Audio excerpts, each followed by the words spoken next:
Hey fun sizes, if you watched Alexa's video, you would know that we met in Okinawa, Japan. Living there for 6 years, I've established a friendship that's like a family to me, and it's like great. I know that in the future we're all gonna get up and be together again, but that is a different story. Recently, I talked to a few of them. I talked to one who moved to Utah recently, talked to Alexis on Skype, and we just like to keep in contact so we don't lose the friendship, sisterly feeling. So now I'm going to start a little segment called With My Friends. And it's basically me talking about different times that we've hung out that is crazy enough to be talked about because some interesting things has happened between us. It's pretty interesting. So before I start that, I'm going to talk to you and tell you about the different people that's in my group.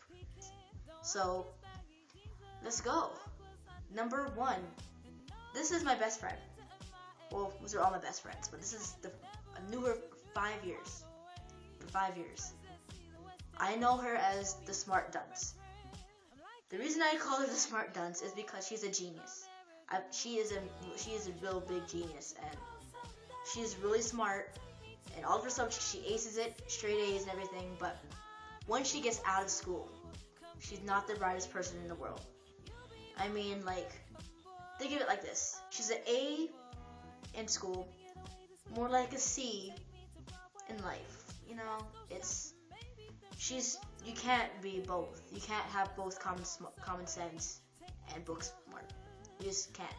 Like me, I'm book smart. Not that much of a common sense person, but I'm book smart. I'm a genius. Then you have this walking encyclopedia. The walking encyclopedia. This person knows the most randomest facts that you don't even need to know.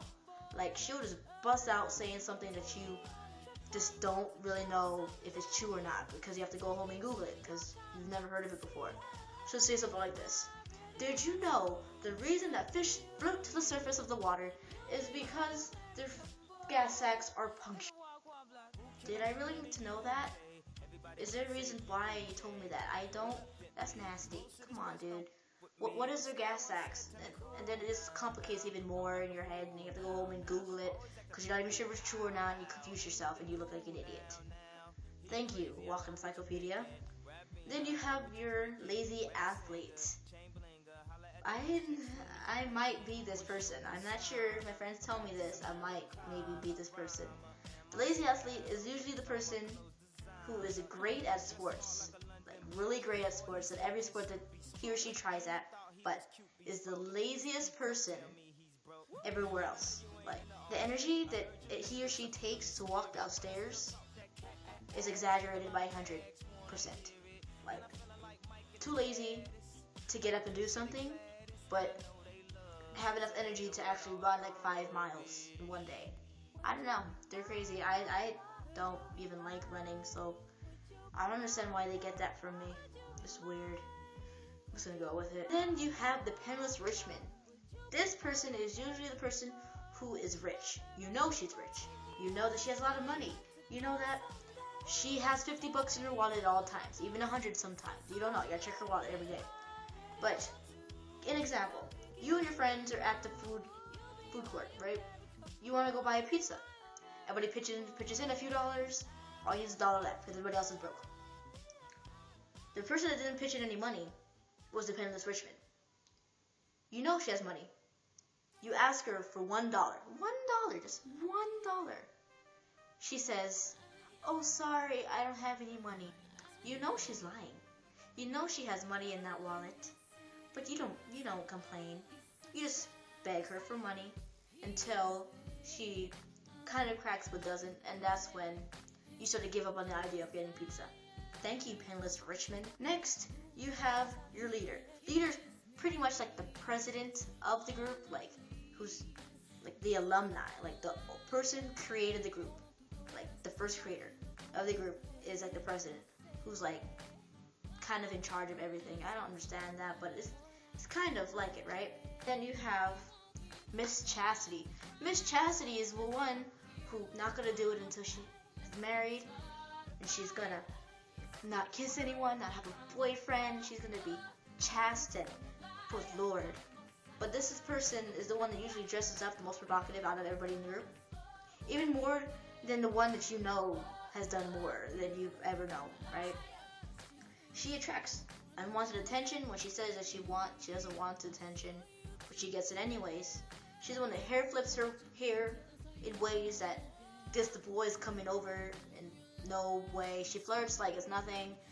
I don't know about her, but she's my best friend, and she has issues, man. I have issues too, but she has issues. We have Mr. Conservative. This guy is the guy who's like, God will help. God will provide.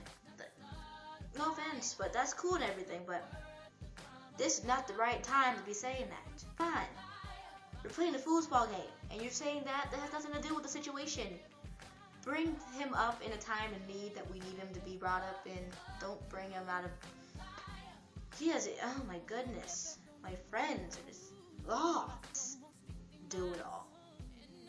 Before you guys say anything about this friend of mine is very, very interesting.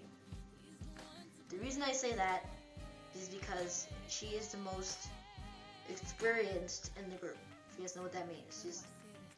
She knows a lot of things. It's fun hanging out with her, but you can never play, never have I ever played, you can never play a game with her because you always lose.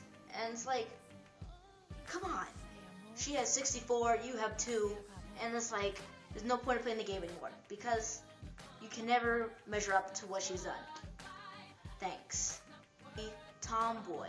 The tomboy has a lot of guy friends. Yes, lots of guy friends. But you need her to call up some guys every once in a while. That's pretty much. But she's cool and everything, but when you need guys on the dial, she can just pick up her phone and dial any number and they'll be there in like 5 seconds. Just because. Just hanging out and stuff. If you need some guys, talk to her. And she'll get you. She's like a pimp, for crying out loud. She has her boys lined up just for you. You have the boy magnet. The boy magnet is usually the hottest person in the group. And all she needs to do is just sit down, be pretty and hot and flip her hair, and the boys come flocking towards you. So you have 2 options for boys, basically it. You have Miss International. I have this one friend, right? I met her, last year? And this person is usually from another country. And my friends are different nationalities, right? But, she just flew in, and she's like an exchange student. But she's there. She's usually the person that's not used to American custom. My friend, she said she's British. She's never had a Twinkie before. I fed it to her. She never had Cheetos before until I gave her some. She's never had a lot of things. And it's quite funny listening to her because it's fun. 1, because of her accent. 2, because she's never eaten a lot of good food recently. And 3, the reason I hang out with her is because she's really cool and everything, but I sometimes have arguments with her because of the things she says. I don't understand. It's funny. So, yeah guys, those are my friends, and tune in next week for maybe the first release of With My Friends segment, and we're gonna get this thing going, and we're gonna get this flowing. So in the comments below, I want you to put down what type of friend you think you are, and yeah. So short people, tall people, and in-betweeners. Adios.